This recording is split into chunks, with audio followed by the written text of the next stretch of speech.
sport motorisé dans sa forme la plus pure. Des voitures légales pour la route à fond de train sur les chemins publics.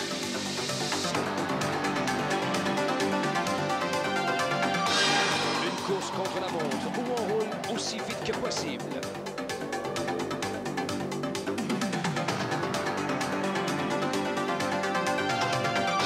C'est le championnat canadien des rallyes RDS. Bonjour, mesdames et messieurs, ici Didier Scradon pour la présentation du rallye Talpine, la dernière épreuve du championnat canadien des rallyes RDS à Peterborough, en Ontario. Il a neigé au cours de la nuit. Je suis en compagnie d'Alain Bergeron, le double champion canadien de rallye. Des conditions difficiles pour les pilotes, Alain. Oui, c'est difficile avec cette neige. On a des routes d'hiver, mais on n'a pas de banc de neige qui peuvent nous sauver assez souvent.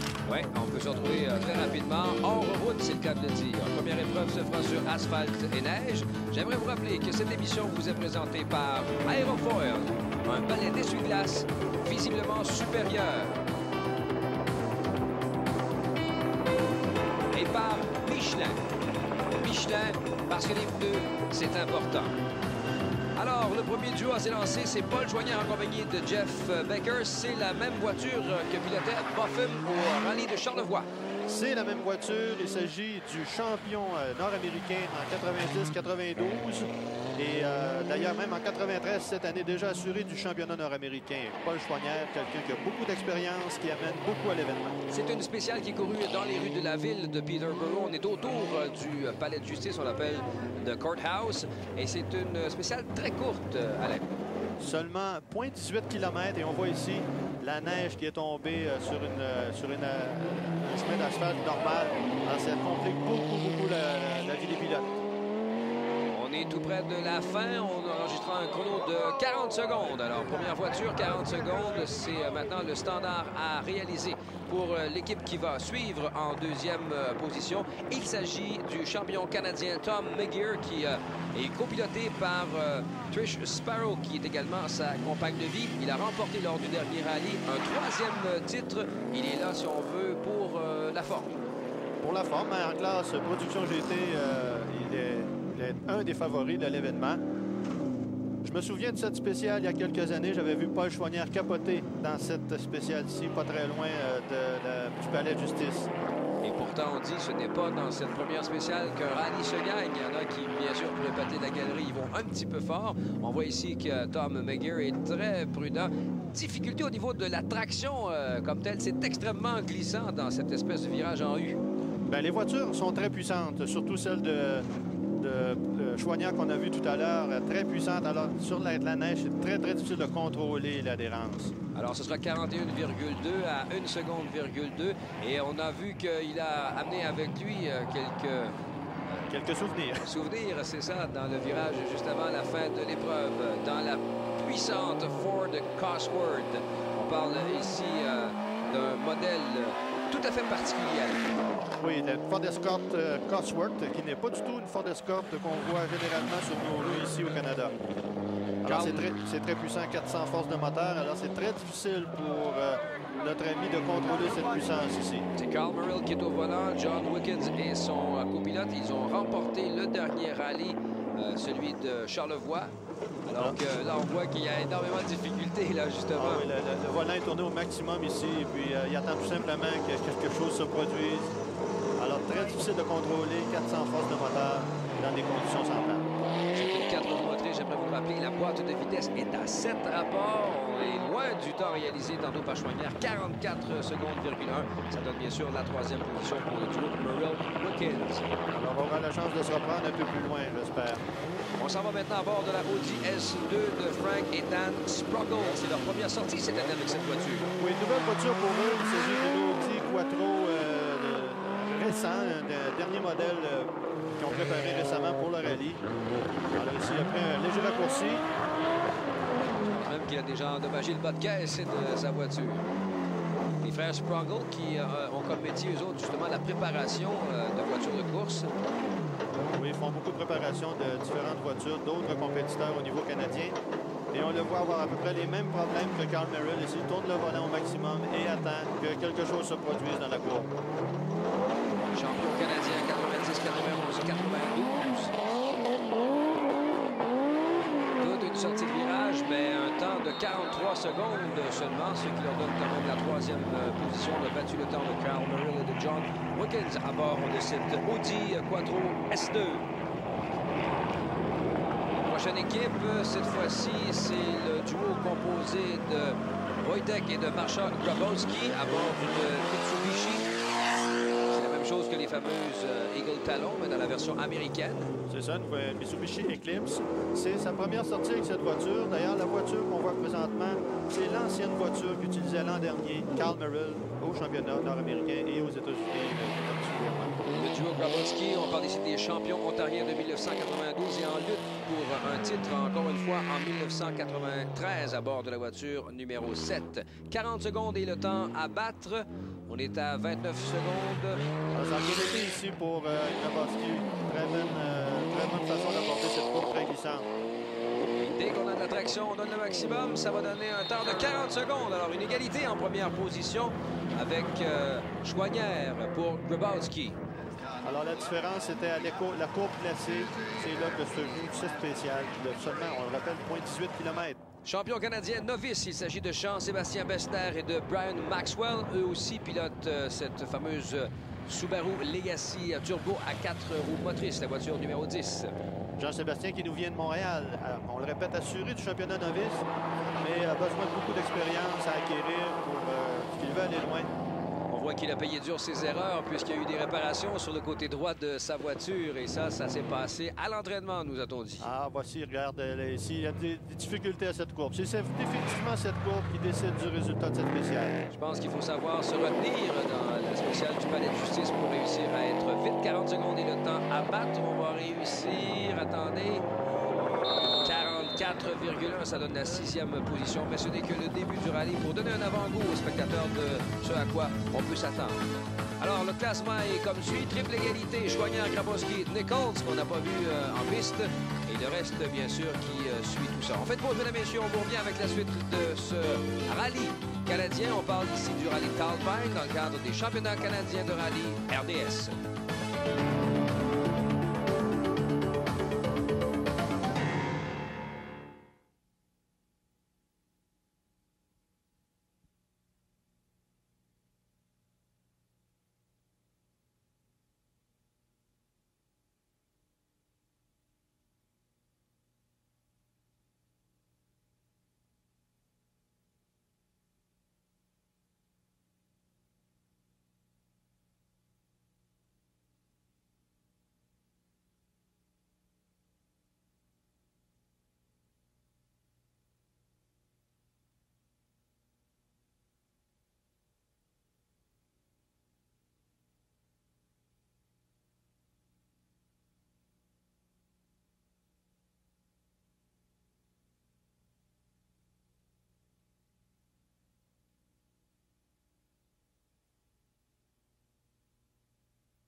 De retour au Rallye Talbine, dernière étape du championnat canadien des rallyes RDS. Troisième spécial cette fois-ci, égalité entre Carl Merrill et M. Chouanière. Mais Merrill est en difficulté, Alain. Oui, il a fait carrément une crevaison ici.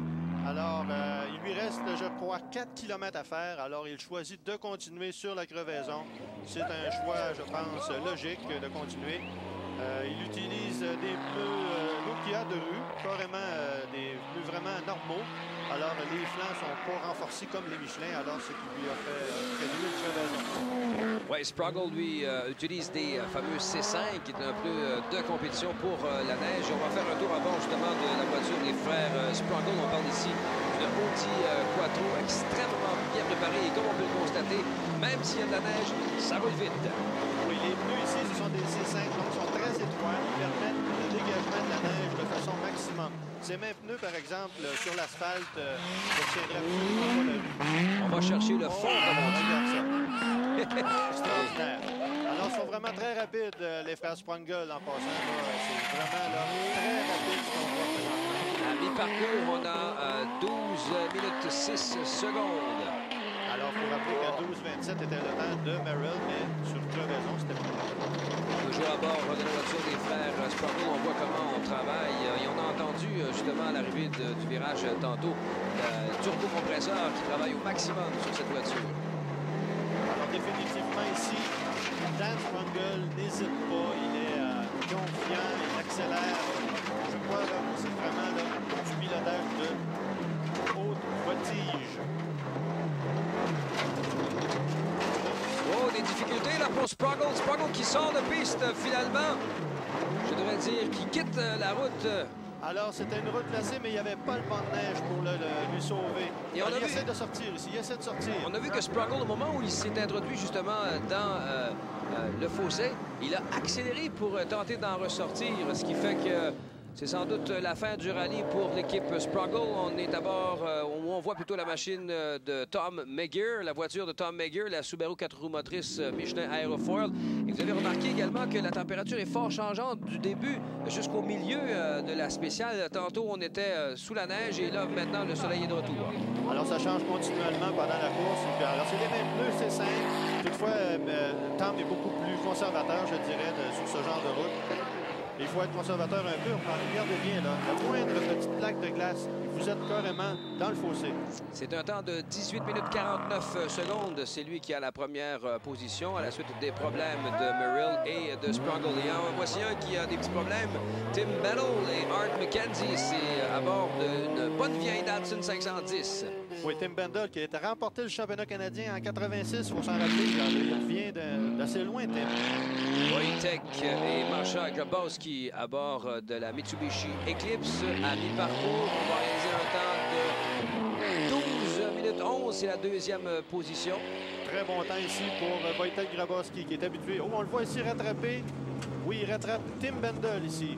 Tim Bendel a un 2 roues motrices, difficulté à tenir le rythme des 4 roues motrices, c'est normal. Oui, on voit que ça dérape beaucoup. Alors, je ne sais pas ici. Normalement, Tim devrait ralentir pour laisser passer. Quelle est la norme, justement?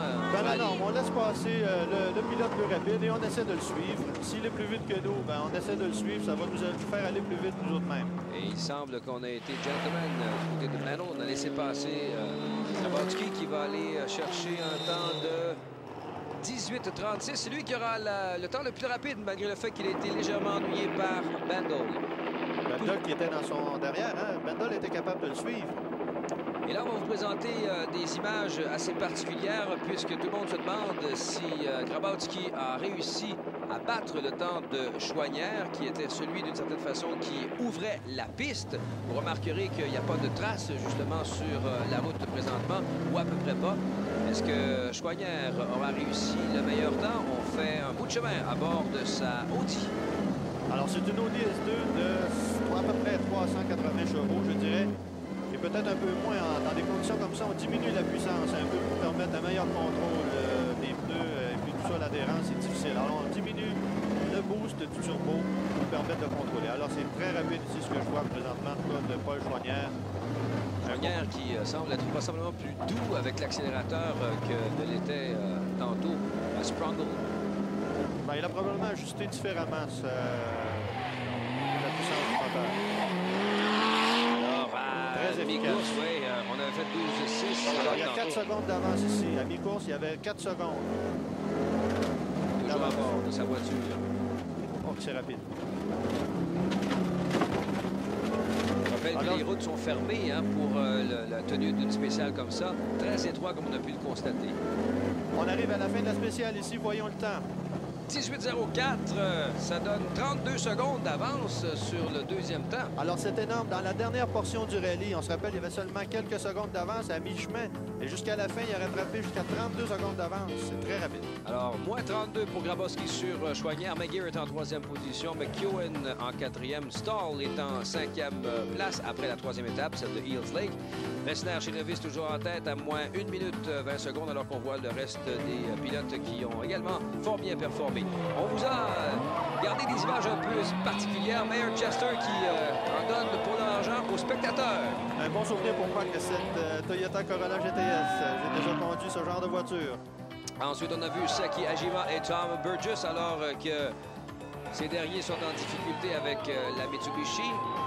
Peter Pollard et Robert Berman, eux, font un petit tout droit et on devra reculer avec la Sirocco pour mieux repartir, bien sûr. Et à bord de la Toyota Corolla, Richard Sharp et Ian McRae, eux, sont allés voir de plus près à quoi ressemblaient les arbres dans la région de Peterborough. Ce qui rend le Talpine unique, c'est le nombre de spectateurs qui viennent voir des pilotes s'éclater sur les routes ontariennes. Le Canada qui a une longue histoire en rallye. Les compétitions canadiennes existaient bien avant la série américaine de rallye professionnel. Le Talpine nous a fait connaître des noms comme Botham, Millen, Heinonen, Boyce, Pérus et Randy Black qui a participé à des efforts du côté des manufacturiers comme Triumph, Nissan, Toyota. Pour gagner ce rallye, vous devez avoir du talent et du courage. Un rallye qui permettait aux Canadiens de pouvoir se comparer aux meilleurs de la discipline. Les supporters sont toujours là. Ils viennent pour voir une autre race de pilotes et une nouvelle génération de voitures telles que les Audi Turbo compressés de 300 chevaux ou cette bête de course que la Escort Cosworth 4 cylindres 400 chevaux de Carl Merrill. Les curieux qui viennent voir la toute dernière technologie en matière de rallye. Et également les voitures de production comme les Honda, les Toyota, les Hyundai, les Volvo, les Suzuki, les Ford, les Volkswagen, les Saab, les Subaru et bien sûr les Audi. Mais ils viennent surtout pour encourager leurs favoris comme l'équipe canadienne de Tom McGear et Trish Sparrow qui se préparent pour l'épreuve Dungannon. C'est ce que vous réserve le championnat canadien des rallyes RDS après la pause.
De retour au Talpine, Didier Scradon en compagnie de Alain Bergeron pour la dernière épreuve de la saison 1993 des championnats canadiens de rallye RDS.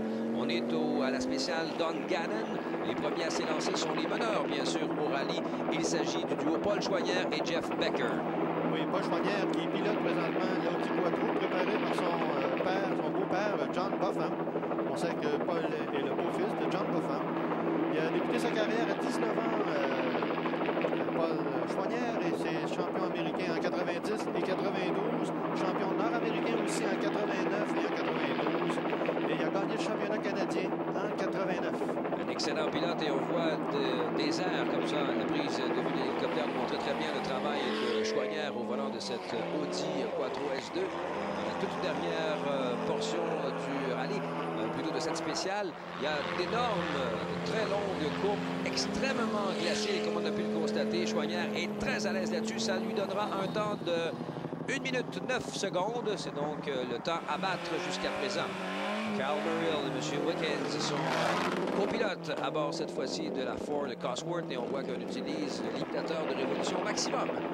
Oui, encore une voiture ici préparée par John Popham, la même équipe que celle de Chouanière. Une voiture très efficace qu'on a pu voir jusqu'à présent dans d'autres événements. Un peu plus de difficultés sur la neige, quand même, moins d'expérience. On voit que les fameux C5 maintenant vont chercher le fond, comme on dit. Pas simplement sablonneux dans cette partie de la spéciale. Parce que maintenant, je m'aperçois que Cal Merrill, il a décidé d'attaquer, je pense qu'il ne veut pas s'en laisser imposer par les autres compétiteurs. Il veut bien sûr attraper Chouanière qui mène présentement ce rallye. Dernière portion, on l'a vu très agressif tantôt. On entend encore une fois la fameuse pop-off valve de son moteur turbo de 400 chevaux. 1 minute, c'est 9 secondes de mieux que Chouanière. Extrêmement rapide. Très bon résultat ici. Très, très bon. Miguel Sparrow à bord de la Subaru Legacy, déjà sacré champion pour 1993 à bord de cette voiture Michelin Aerofoil. Alors que on semble rouler à régime moyen, si on veut, du côté de McGear. Alors, je ne sais pas ce qui se passe. Il me semble que le régime du moteur est plus bas ou il a décidé d'utiliser peut-être des vitesses pour moins déraper. Les roues dérapent moins. On l'entend rétrograder, là, sans doute au deuxième rapport. C'est pas normal, ça, comme régime moteur, ça, tantôt. Non, définitivement. Ah non, définitivement. Oui, des difficultés là, pour McGear, la boîte de vitesse qui semble passablement récalcitrante sur la Legacy de catégorie production GT. Alors, il a perdu, je crois, la première et la troisième vitesse. Alors, c'est un problème ici pour Tom. J'espère qu'il va pouvoir réparer. C'est malheureux, lui, qui occupait la troisième position au rallye. Wojtek et Marsha Grabowski, on attaque de façon fort agressive là, du côté des Grabowski. Alors, Wojtek Grabowski qui prend des chances, je pense, ici en zigzagant beaucoup avec la voiture. Je ne sais pas si peut-être les ornières qui se sont créées avec le passage des voitures précédentes qui lui rendent le pilotage difficile un peu plus. Pour ceux qui se demandent quel est ce fil qui se promène à l'écran, c'est pour les communications entre les deux Grabowski. Très à l'attaque ce dernier. À la mi-temps, il est à 1 dixième de... Oh non, 9 dixièmes plus rapide, même que Merrill tantôt. Très agressif que Grabowski. Sur la section la plus rapide de cette spéciale maintenant, du Don Gannon. Peut-être un peu plus prudent, ça semble extrêmement glacé là, au fur et à mesure que les voitures négocient. Exactement. Cette spéciale. Avec le passage de toutes les voitures précédentes, la piste est devenue beaucoup plus glacée. Alors, ça va être plus difficile ici, je pense. Ah oui, c'est beaucoup plus glacé. Alors, c'est 1-9. C'est le même temps que Chouanière, qui avait été le premier à s'élancer sur cette spéciale, mais c'est quand même 9 secondes de moins que le duo Merrill-Wickens. On poursuit. Un retour peut-être dans le temps ici avec la voiture Nissan 510. Une 1972 en classe ouverte, le duo Battle-McKenzie. Mais on se débrouille fort bien, là. Alors, Tim Bendel, du temps qu'il était pilote au championnat canadien, il était très rapide. Il a couru, entre autres, pour Toyota. Et puis, dans ces années-là, il était très, très rapide avec une voiture semblable. Et c'est une propulsion, il faut le préciser ici. 2 roues motrices à l'arrière seulement. De belles glissades, par contre. C'est toujours spectaculaire de voir aller une propulsion comme ça, 1,15. Quatrième temps, quand même, fort respectable pour Battle. Alors qu'on voit en piste maintenant Brassic et Young. Oui, à mi-parcours, ils étaient troisième. Excellent temps pour cette équipe. Sur une Audi Quattro. Oui, c'est ça, une 4 roues motrices. Et on voit qu'on attaque à fond. On utilise encore une fois toute la route disponible. Dans la section la plus glacée, on voit qu'un peu de sous-virage de la part de la voiture. On la replace en accélération. C'est ce qui est pratique avec une 4 roues motrices. Les temps vont rallonger, je crois, de plus en plus à mesure qu'on va avancer. Ça leur donne une 14 qui les place en 4e position. On repousse Battle en 5e, ce qui fait que Merrill-Wickens est à 1 minute. Chouanière à 9 secondes de ce temps. Grabowski suit ensuite Brassic, Bandel, Finn, Wadjimanes et on voit le reste des pilotes qui ont bien performé. Il y en a d'autres qui ont fait quelques petites stepettes. Alors on voit ici Kevin Hinkman et Townshend qui ont pris la courbe un peu du reculon, je pense. C'est pas dans le bon sens qu'on va réussir le rallye. Ensuite, on voit Charles et Douglas Cooper. Eux aussi ont leur façon bien particulière de prendre ce virage à bord de la Toyota Celica à propulsion. Alors ils perdent un temps vraiment fou ici à repartir. Paul Joignard avec tout ça qui se retrouvera donc confortablement installé en première position avec son copilote Jeff Becker. On attend bien sûr de l'opposition de la part de Carl Merrill et de John Wiggins qui sont en deuxième position. Carl Merrill, je pense pas qu'il laisse aller comme ça Paul Joignard avec une victoire sans lutte. Alors après 5 étapes, le classement se lit comme suit. Nous allons faire une courte pause et vous revenir dans un instant.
De retour au rallye Talpine, dernière épreuve de la saison 1993 des championnats canadiens de rallye RDS.